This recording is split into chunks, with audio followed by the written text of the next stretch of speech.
Здравейте! Ще ви разкажа за следващия квантов продукт, създаден от господин Вълко Чобанов.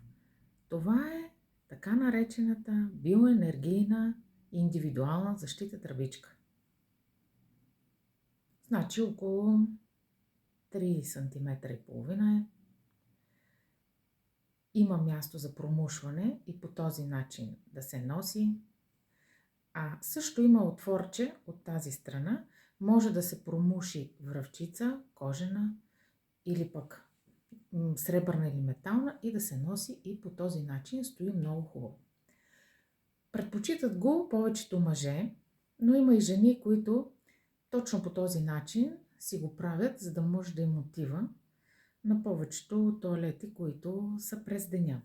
Въпрос на предпочитание.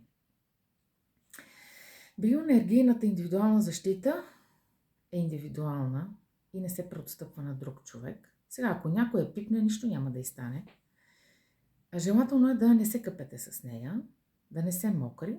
Ако това се случи, замервали сме го, не е фатално, но просто избягвайте го. Имали сме случаи да го изперат заедно с това, замервала съм го, работи.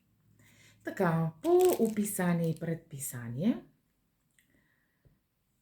и програмата, която е заложена в тази тръбичка, изгражда допълнителен слой върху аурата, пропускаш само полезна за здравето потоци енергия и излъчвания, като в същото време предпазва от геопатогенни излъчвания, мрежа на Хартман, мрежа на Кюри, подземни води и течения, космическа радиация, магнитни бури, безжични мобилни телефони. Това е много удачно. Си го носите до себе си. Дори когато телефона е в джоба, ви разговаряте или сте пред компютъра, този защитен слой, който се изгражда от нея, ви предпазва и ви създава по-добър енергиен фон. Предпазва също от микровълнови фурни, индукционни котлони, телевизори, монитори, енергоспестяващи кружки. Също излъчване от целия диапазон на патогенната микрофлора на човека, вируси, бактерии, гъбички, плесени. Биоенергийната защита също и от други хора, уроки, магии, програми, енергиен вампиризъм.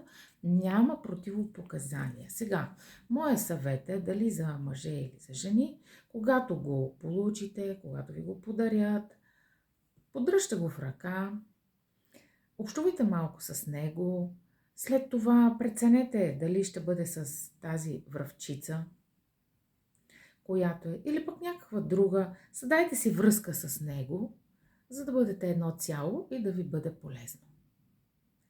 Продукта може да го намерите на сайта на Академия Мария Врен. Аз съм Мария Рафаилова и съм на ваше разположение. Ако имате въпроси на посочения имейл, с радост ще ви отговоря.